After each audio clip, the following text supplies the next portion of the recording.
Good morning, everyone, and welcome to the podcast. This is Pop Culture Moments with Maddie Ladner, and for this podcast,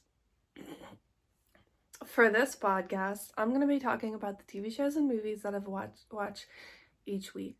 So this is going to be a weekly update on the TV shows and movies, and every month I'll try to update you guys on the books that I read over the course of the month, or I'll try to do it weekly if I did read a whole book throughout the week, which I did this week, read one whole book. But before we get started with the TV shows and movies I've watched, I do have to announce World Burn by Renee Rapp, the soundtrack version of the Mean Girls movie, is available for streaming, and I almost died this morning because she sounds so good. I also love that they did it in a style that's not like the Broadway version, where she's not like constantly like hollering, like screaming, like really loud singing. Like it's only bits and pieces of it where she does go up there because she can. And I think that's really great because some people don't really like that. And I mean, I don't mind it, but like this isn't a Broadway movie. We don't need to be like, ah, like crazy. So anyway, let's get into the TV shows and movies that I watched last week, because it's one day. This week's gonna be the only exception to this rule where I do from literally Monday to Sunday. I'm gonna do January 1st to today because I don't think I watched anything on the day before, because I think January 1st was a Tuesday. But if it was Monday, great, perfect. But anyway, whatever. So the first show I watched was What If Season 2, and I do want to talk about that because there are some fun things that happen this season. So What If, in case you're unaware, is an anthology series by Marvel that's a like what if this happened instead of what actually happened. It's a different like multiverse universe kind of ordeal, and I really find it to be really cool sometimes of what they come up with, and it's really fun. So spoiler warning. Here's your spoiler warning. So the coolest thing I thought they had was the episode about Hela, and I just loved seeing Bucky. I always love seeing Bucky in these episodes because you never know what kind of scenario in life Bucky's going to be in, and they did a really fun thing with this season with Bucky where he wasn't like where he didn't require like much effort to break the mind control. In fact, only one of the episodes I think they even had to break it, because the others he wasn't under mind control. And I thought that was really cool because like I would love to see more of universes where Bucky isn't under mind control, like he lived a different life, and that's what fascinates me. So let's do each episode of Bucky. So the first one, he is the Winter Soldier. It's like 1988 or something like that, and it's a different group of people teaming up to be the Avengers. So it's like, what's her name? Captain Marvel's like boss or whatever. Hank Pym. They bring in the Winter Soldier. They're bringing in all these people because Peter Quill has come to attack Earth because he's been sent by Ego, because Ego is like controlling Peter's mind. And Peter doesn't want to do any of these things. He just does it because he doesn't have a way to stop it. And so they end up saving Peter Quill, and I like that. But in all of that, we get Howard Stark in this, like talking to all these people. He's like the one talking to them, and he ends up not only convincing Bucky is the Winter Soldier not to shoot Peter Quill, but also convinces him to just have a better life. And then he doesn't end up shooting and killing Howard and his wife and all that stuff. And it's so cool to see, because how interesting that just talking about Steve in this universe was enough to break Bucky of his mind control. I thought it was fascinating. I thought it was interesting, and I would love to see more bouts of how Bucky can be broken from mind control in the MCU without Steve. But flip-flop, can Bucky break Steve of mind control is an interesting question, and yes he can. So there's an episode where it's like Captain America, the Winter Soldier, meets Black Widow, and so Peggy Carter is Captain Carter, and Bucky managed to live on and become the senator? Is he the senator? Yeah, he's the senator. And Steve supposedly died. And then they find the Stormbuster like costume, you know, from the first season. We had What If episode with Steve was the Stormbuster, whatever. They find the Stormbuster outfit, and it turns out it's still online, and it's Steve in the costume. And so they try to save Steve, and they do, and he's like, I can take you to the Red Room so that they can take the mind control away, like they can figure it out. But it ended up just being a trap, of course. But the breaking of mind control before they get to the location where they have to go to get to the Red Room is done by Bucky. And I love that so much because, of course, it's Bucky who's the one who's able to save Steve from mind control. I love that even though Peggy Carter is Captain America in this universe, it's a kind of a different universe, it's still Steve and Bucky through and through. And no matter what universe they're in, it's Steve and Bucky always and forever. And that just makes it harder for me, for Marvel to try to convince me that they're not in love with each other and they weren't like gay for each other, because they are gay for each other. Steve and Bucky are so gay for each other, it's not even funny. Like, they're the definition of it. And I get it. Bucky lived in a time, and he's still mentally kind of in a time where that's not okay. But I hope eventually he figures out that it is. And he can be with Sam or something. Because he needs something in his life. Steve left him. The other cool episode I really liked was the Hela one, where she finds the 10 rings. So basically this is like a Thor meets Shang-Chi episode, which I think it's cool how they're combining these like two different movie plots into one, and a 30-minute episode nonetheless. Like, that's fantastic. So in this episode, Hela gets cast out just like Thor did in the first Thor movie, and her helmet is no longer on her, so she doesn't have her powers. She's powerless, and she gets found by Wenwu, of course, who has the 10 rings, and she wants the 10 rings, but she ends up leaving him in his little crazy area, whatever, and she ends up finding Shang-Chi's mom's like community of people, whatever, you know, through the woods and whatever. And within that, she ends up discovering a real life's purpose, and that light defeats darkness, and that she doesn't need to have darkness in her all the time, and she doesn't have to be this dark, horrible person all the time, and she could be a good person. And she ends up becoming better for it. And when her dad comes to look for her because she's gone missing off the map, because this place is not like seen by Heimdall's eyes anymore or whatever, he can't see her anymore. When they come to look for her, she ends up standing up to him and fighting him. And I think it's really beautiful, because I think that episode really shows out Hela is really just an underestimated person who we don't really understand, we don't really get, and she kind of is not been given the tools in her life to be the best person, best version of herself. You know, we've seen Loki get a chance at redemption. We've seen Thor go through all of this and still stay pure and good. We've never seen Hela get any of that. You know, like when we did see Hela, we got her in one movie and she died at the end because, what's his name? Destroyed Asgard and destroyed her with it. The big, I forgot. Surtar? I don't know. Anyway, I've been talking about What If for about 10 minutes. Let's move on to the next show. So the next show I watched this year was Cruel Summer Season 2. And yeah, here's a recurring theme for you guys. I'm very slow. I'm very late. I'm never going to watch things when they come out. I'm always going to be watching them later. But you know what? That's okay. Because now that I'm doing this podcast, when I do eventually watch Suits, because you guys all already did it, you get to hear me talk about it each week on this podcast whenever I get there. I'm not there yet, but when I get there. So anyway, let's talk about Cruel Summer Season 2. So Cruel Summer Season 2 is not like Season 1. It's not the same group of people. It's not the same.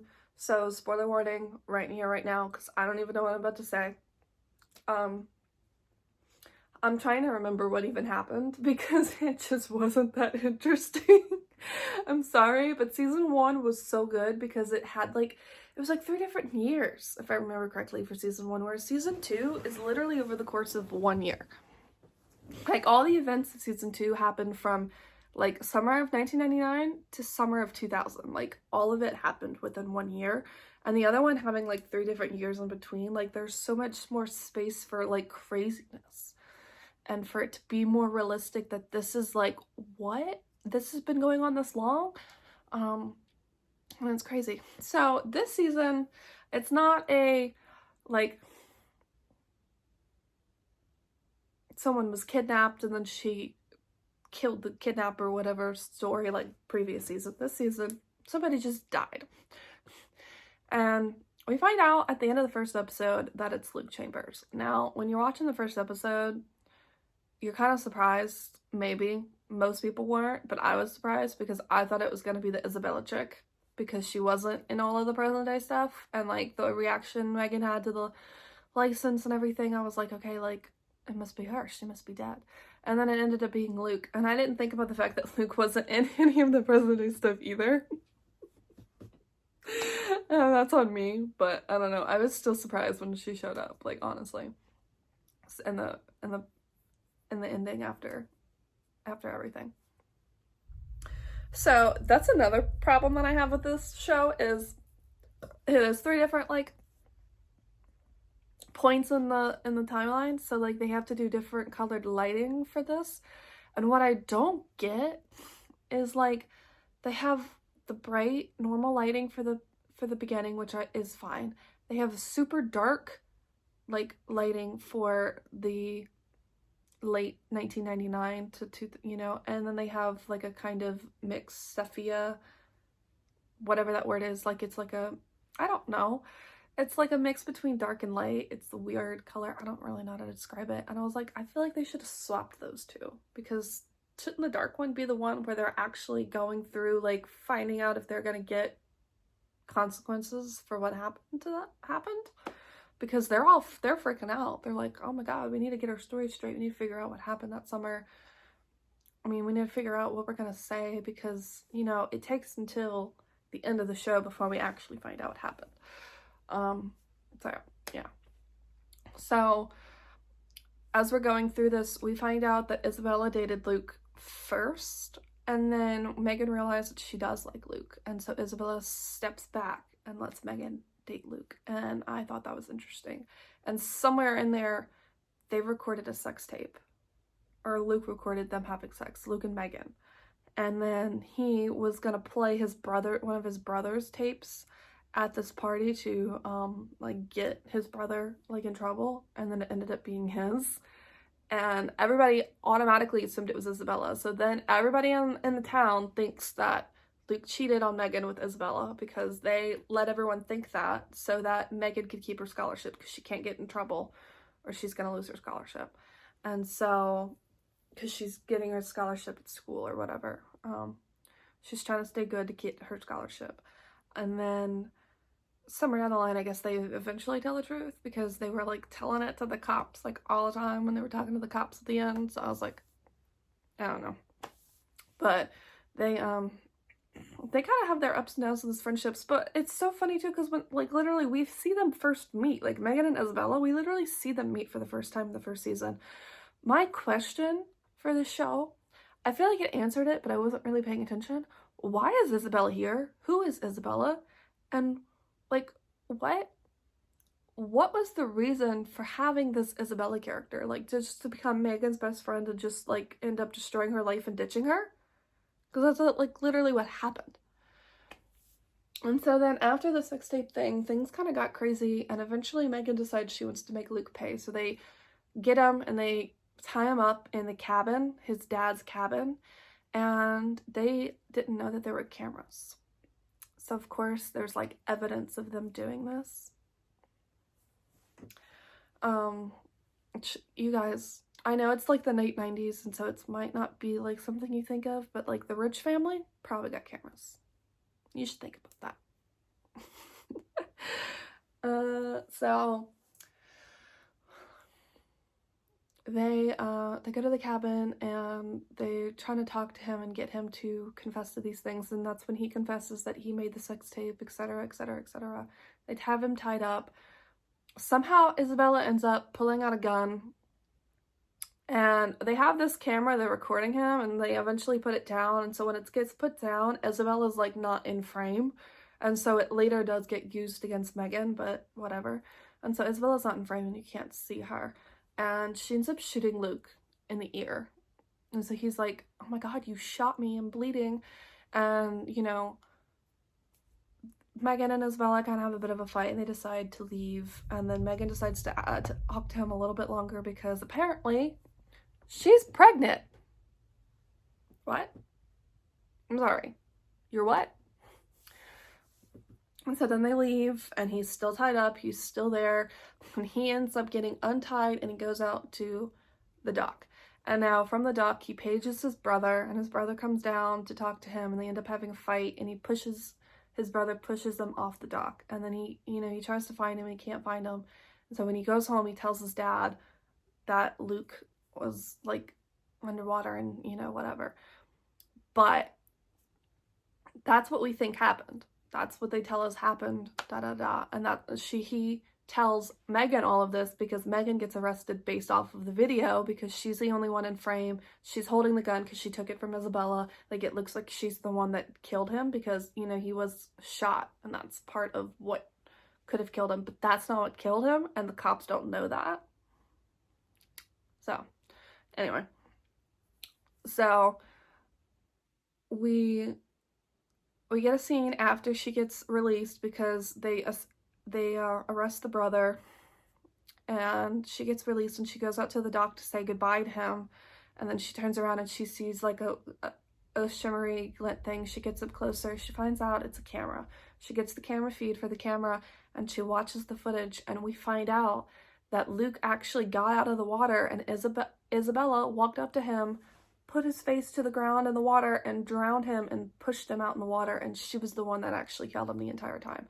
And I was like, wait, I knew it, but like, I can't believe it at the same time. Like, it was crazy. So until like the ending, the show really wasn't like that great. I definitely thought season 1 was better in terms of keeping me on my toes and surprised and interested. Maybe it's just because I watch so much mystery stuff that I'm like, this is so predictable. But it did kind of keep me at points. There were points where I was surprised by what was going on. But yeah, for the most part, it wasn't really till the ending that I was like really, really, really surprised. Okay, the final show that I watched for this week is Why Women Kill season 1. Now, I actually haven't finished it. And I wasn't just going to finish it for the podcast because I do have like 3 episodes and I got up late today, so I didn't have the time to do that, but I will finish it and I'll talk about the end next week. I promise. I might just make a video talking about it if I feel like it, like tonight or whatever, whenever I finish it. But for now, I didn't finish it. So I actually started this show last year, so I kind of just started on episode like 4 or 3, episode 3. So because I started on like episode 3, I didn't really like remember episodes 1 and 2, but I mean, it's not too hard to put together. So Why Women Kill is on Paramount Plus, and it's a show about why women kill their husbands, basically. That's not a spoiler, it's in the title, you guys. But the first season and second season are 2 different like storylines, which is fun. So the first season, we have Beth Ann, who's a 1950s housewife with a husband who is, spoiler alert, this is your spoiler warning, her husband is cheating on her with a waitress at the local diner. And she takes charge in her storyline. They have 3 storylines this season. This is 1. She takes charge in her storyline. She ends up befriending the girl that he's having an affair with. And she decides she's going to try to get the girl to split from her husband, to leave her husband alone or leave her husband, whatever, so she can have her husband back. And so in this, she ends up having a conversation with her and she's like, you know, like, how long are you going to be with the married man? And she's like, oh, it's just like a casual fling. Like, it's, I'll give her the husband back to her, like, brand new.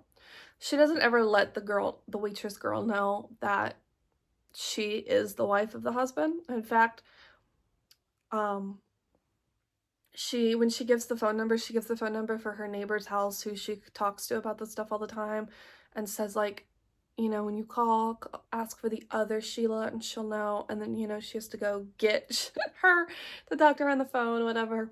And so she eventually, the girl comes to the house at some point down in the storyline, and like her house, her and her husband's house, and her and her friend are there talking, and she's like, oh my God, she can't see me here because, like, you know, I'm the wife, whatever. And so she has asked her friend to pretend to be the wife. And so her friend pretends to be the wife, and they talk about whatever.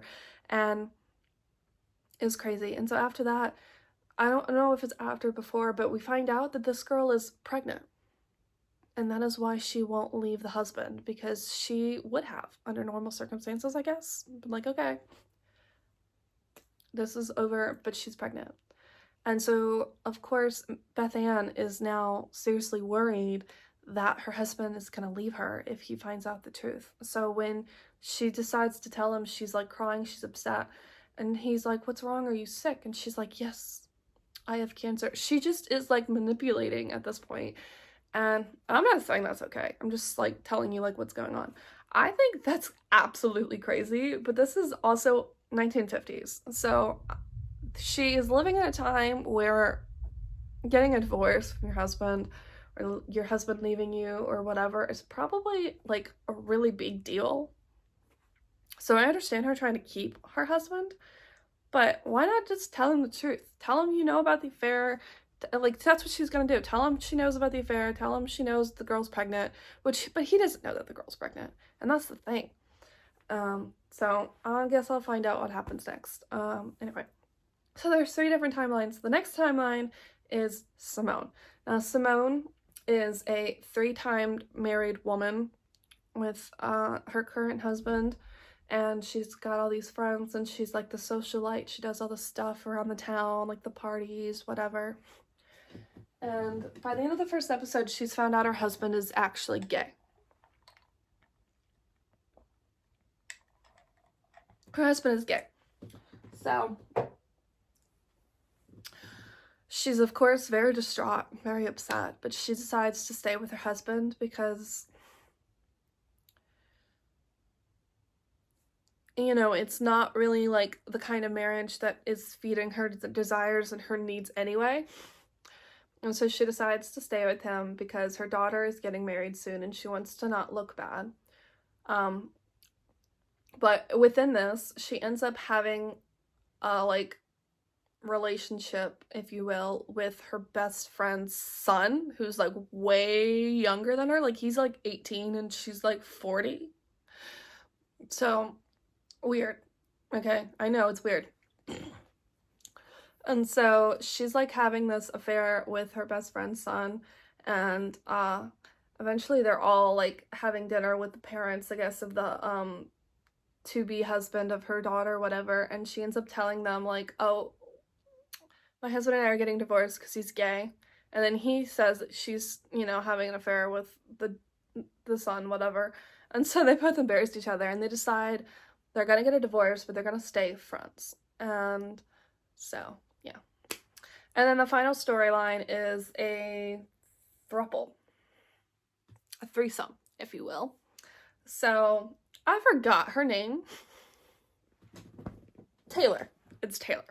So Taylor is married to a man, and they have an open marriage, but their open marriage is more like they separately go and have relationships with other people. They don't bring them into the house together, but her current girlfriend at the time that she's having her open marriage relationship with is in an abusive relationship. So she gets her out and brings her to the house, and they decide to bring her in. And then they take her in and, like, literally, like, take her in. They're like, you could stay with us. Like, she's at a point where she can go off to Italy, whatever, with these friends of hers. And they ask her to stay with them, like, have a home, because she doesn't want to stay, because she always ends up being the one to get hurt. And she doesn't want to get hurt again. So she's like, I'm going to leave. Like, it's time. I'm getting attached. Like, I need to go before. But they're like, no, you could stay with us, whatever. And so she ends up staying with them. And then the husband is like doing some kind of scripts or something for his job or whatever, and he can't seem to focus, so she gives him some medicine to help him focus, like Adderall, I guess, whatever. This is the present day storyline, by the way. The other one before was the 80s, I think. So she gives him the Adderall to focus, and then of course Taylor gets upset because he was a drug addict. And that's why he doesn't write scripts anymore, because his drugs were what made him write and do all this good writing.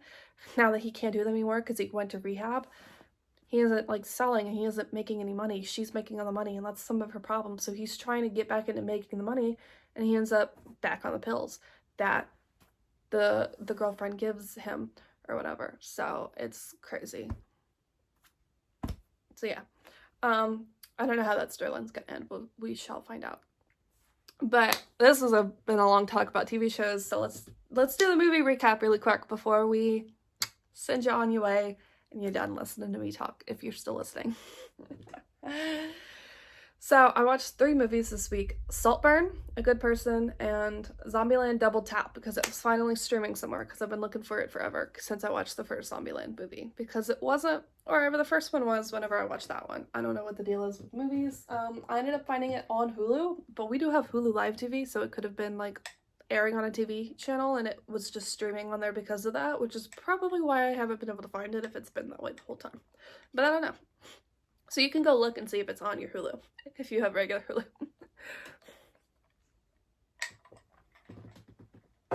So, Saltburn. I have no words. Murder on the Dance Floor being the ending song, perfect. That's literally what happened. That's what happened. Murder. And then he dances at the end. The bathtub scene was weird. Creepy. Like, why are you watching him take a bath?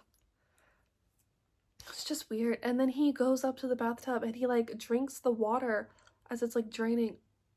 Ugh, disgusting. And I don't know how to describe this movie. It was literally the weirdest thing I've ever seen in my life, and I'm never watching it again. Anyway, moving on. A Good Person. So A Good Person is a movie that came out last year, written and directed by Zach Braff, starring Morgan Freeman and Florence Pugh. And so Florence Pugh is a character who gets in this car crash. Her name is Allison, and it really like screws up her life. So spoiler alert. So in the car, when she's in the car, she's on her way to go try on wedding dresses for her soon-to-be sister-in-law, and the sister-in-law's husband is in the car with them. And she ends up she's like looking at her phone for a second and something pulls out and she has to stop, and the way she stops, she turns and they died in the car crash and she didn't. It punched a hole in her head and that was it. And so she's in the hospital the next time we see her, and she finds out that they died in a horrible way because the police are there to come take blood samples and they haven't told her yet because she just woke up. And so she ends up finding out and she's very upset, very distraught, and her fiance is there. And so then we jump a year later, and a year later we find out she's no longer with her fiance, but we don't find out why off the bat. And so we find out from a year later, she's basically like addicted to Oxy, and she kind of has an alcohol problem as well. And so her mother decides to try to cut her off of the Oxy, and she's like, I thought we were trying to wean off the Oxy. She's trying to be nice about it, and then the mom gets upset and like flushes all the Oxy down the toilet. And you know, of course, Allison's like, I'm not addicted to Oxy. I'm not addicted. Like, I need it. My head really hurts. I need it for the pain. You know, it's been a year. She's supposed to be weaning off of it, but she's also like on her last like bottle of her prescription, so she really does need to like get started on that, but she doesn't want to. And so she tries all these different ways to find Oxy, and eventually I guess she decides to just go to an AA meeting. And she goes to an AA meeting, and she ends up seeing her would-be father-in-law at the meeting. And he comes out to talk to her, and he's like, it's okay, you can come in, you can come to this meeting, it's fine, everything's fine. And she ends up having kind of a relationship, like a friendship, if you will, with the soon-to-be, would-have-been father-in-law. And within that, she ends up meeting and getting to know the daughter of the woman who died in the car with her, the sister-in-law, the soon-to-have-been sister-in-law, because she's now living with her grandpa because her parents died, obviously. And so she gets upset whenever she sees Allison at the house one day, and because Allison's there like looking at the trains with, you know, and she wasn't supposed to be home yet, whatever. And so she gets upset when she realizes who she was, and then she decides to end up becoming friends with her because she doesn't know anybody. She's not friends with anybody. the girl, I forgot her name, and so she ends up deciding to befriend Allison, and they end up going on some interesting adventure. So she's still trying to go to these AA meetings, but she's still like going like, hi, she's not really putting in the effort. She's just going, whatever. And so they end up going to this party, and at the party, the girl gets like really, really drunk, and she ends up getting almost like assaulted sexually. And Allison's trying to open up the door. Her ex is there, you know, the uncle of the girl, and then Grandpa shows up with the chick from the AA meeting who's like the supposed to be Allison's sponsor, whatever, and all this craziness goes down, and they all leave, split parties. The would-have-been father-in-law yells at Allison. It's like, it is your fault. I've looked at all the records. I've looked over it 1,000 times. You were looking at your phone, and that is why what happened happened. It wasn't an accident. It's not something you can blame on somebody else. It was your fault. And she's like, finally accepts it. She's like, okay, it was my fault. And she decides to go to rehab. She goes, takes her dad's Rolex, and she gets the cash for it, which she got like $1,300 or something, and decides to go to rehab. When she gets out of rehab, she starts working, and she gets a call one day from Nathan. Nathan would have been her husband, the fiance, you know, whatever. And turns out the old man died, the would have been father-in-law.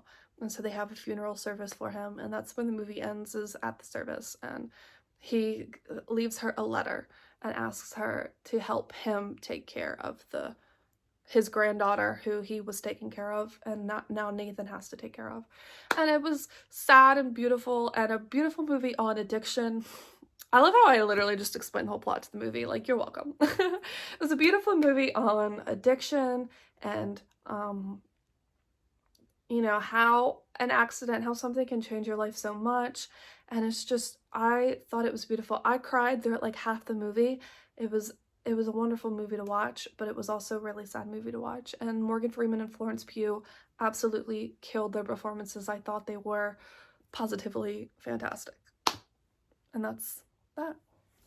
Okay, so we also need to talk about Zombieland Double Tap. Okay, so Zombieland Double Tap is the sequel. Now, I said earlier I watched it on Hulu. It was fun. I didn't find this sequel to be as fun as the original movie. I do think it's cool that it came out like 10 years later, literally. Like, they released it in 2019, the original came out in 2009. It's interesting to see them all grown up, obviously. But the main character to me in this movie was Zoe Deutch. Zoe Deutch? Dutch. How do you say her last name? I have no idea. I'm just gonna say Deutch, because it's fun. Deutch. I'm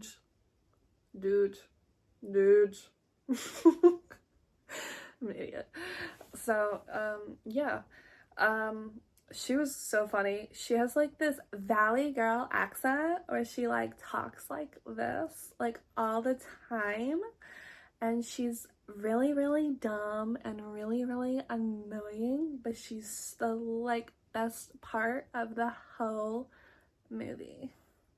I can't talk like that, I'm sorry. Oh, there it is. But yeah, she's so funny. So she meets them like early in the movie, just what's his name? Woody Harrelson and Jesse Eisenberg's characters. I can't remember their names. I don't know why. And she ends up like hooking up with Jesse. What's his name? What are their names in this movie? They're named after like where they're from. It's so weird. Tallahassee is Woody Harrelson. Can't remember his name. Jesse Eisenberg, whatever. And they hook up, whatever. And then they end up running into Wichita again. And, you know, he's like in love with her. And it's weird. Because he told Madison all of the Zombieland rules for surviving. And she's like, oh, you told her the rules? Like, you know, like she's kind of jealous, and that's really funny and fun. And they're looking for Little Rock. And that's an interesting little story there, is how they're like looking for her, and she ran off with Avon Gogia's character, who just sings all the time with his guitar, which I think is so funny because we never get to hear him sing in Victorious, but like, yeah, he can sing, let's not forget. He's kind of like on drugs, whatever. He's chill, he's mellow, whatever. The best part of this whole movie for me, though, besides Zoe Dutch medicine, is when they go to Graceland and Woody Harrelson's Tallahassee, sorry, is like, it doesn't even, like, the way Graceland looked so funny, though his reaction is hilarious, and it's by far one of the funniest scenes. That and Madison was so great. But Madison was funny too because they think she's about to turn into a zombie at one point, so they get her out the car, and Jesse has to go shoot her, whatever, Jesse Eisenberg character. I still can't remember his name. And he doesn't shoot her, I guess, but they don't tell us that until like later on in the movie. And then she's driving down the road in like an ice cream truck, and they're like, how is she still alive? And it's literally so funny because, like, how is she still alive? She's like the dumbest person in the world. And she's had to be saved by a zombie probably once or twice by them. And so it's so funny to me that she's still alive. And it's just great. Her character was awesome. And I need more Zoe Dutch roles in my life. Okay, so I did finish and read one whole book throughout this week, and it was Good Girl, Bad Blood. It is the second book in the A Good Girl's Guide to Murder series. I read the first one last year. I read that one this week, and I'm now reading As Good as Dead, the next one. So hopefully I finish it before next week's episode so we can talk about it. So, spoiler alert. Let's go. So Good Girl, Bad Blood is the sequel, and so for the most part, it doesn't really delve into anything that happened in the first book, other than Max Hastings' trial case, where they're trying to get him, they all want him to be guilty. They all want the verdict to be guilty, because he raped girls and sold them drugs and whatever. But let's get to the plot of this book, because that's what's really important. So in this book, one of her friends' brother goes missing, Jamie Reynolds. Jamie Reynolds is a 24-year-old man who just suddenly up and disappeared, and they're trying to figure out like what happened to him. So over the course of the book, they piece together all these different things. They see his computer is still there, and so they try to get in, and they try like 800 different combinations of passwords. 800, like it's insane. And they end up getting in, and they find out they have the Fitbit app on there, and so they find out, like, from his heartbeat and whatever, and his distance and his steps walked and whatever, that how far he could have walked, and they get, like, different people telling him when they saw Jamie, when they last saw Jamie, and they put together kind of a timeline of where he could have gone. And so they go out for a search party, and they look in one direction, they look in another. They find a missing knife from the kitchen of Jamie's family, just dropped on the ground somewhere. Not bloody, nothing. Eventually, they figure out that the whole thing has to do with this Layla Mead that he was talking to on his phone. Is it raining? It is. And so they're talking to this Layla Mead character. She's talking to this Layla Mead on the phone, and she's somehow convinced him, this is a big spoiler, she's narrowed down her search for this child Brunswick to 2 people. And so he needs to go to these 2 people and say the name Child's Brunswick to them and see what their reaction is, and then try to kill them for her. But it turns out the her wasn't really a her. It was a neighbor of Pip. Pip is the main character of the story who's doing this investigation. And he ends up being someone who was related to someone that Child's Brunswick killed for his father, because his father was a murderer. Crazy story. I don't even know how to explain this, like, literally. And so he goes out for the run. I forgot his name.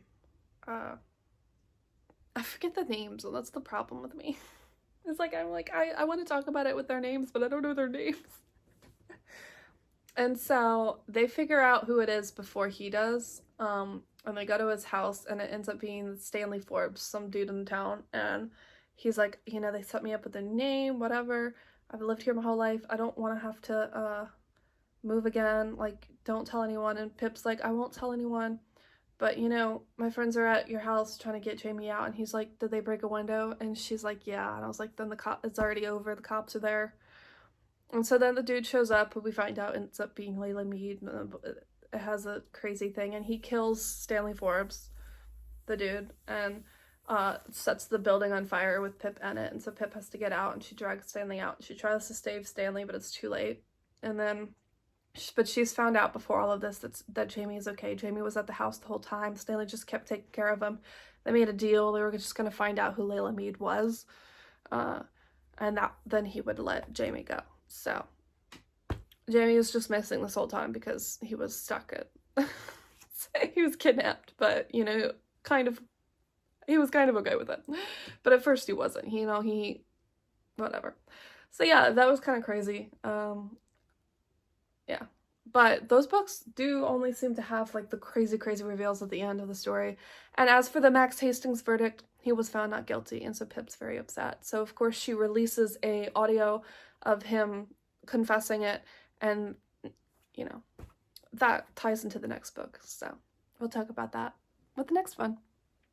Anyway, that's all for this episode. I hope you guys enjoyed this episode of the podcast. We're going to be talking about everything I watch weekly, so I'll do season 2 of Why Women Kill and the rest of season 1 next week, as well as whatever else I watch. I'll probably get back into watching Heroes, so we shall see. It's probably going to be season 2 of Why Women Kill and season 2 of Heroes, because even though that one's short, I like to read more, so I hope you guys enjoy the podcast and stay up to date with your pop culture.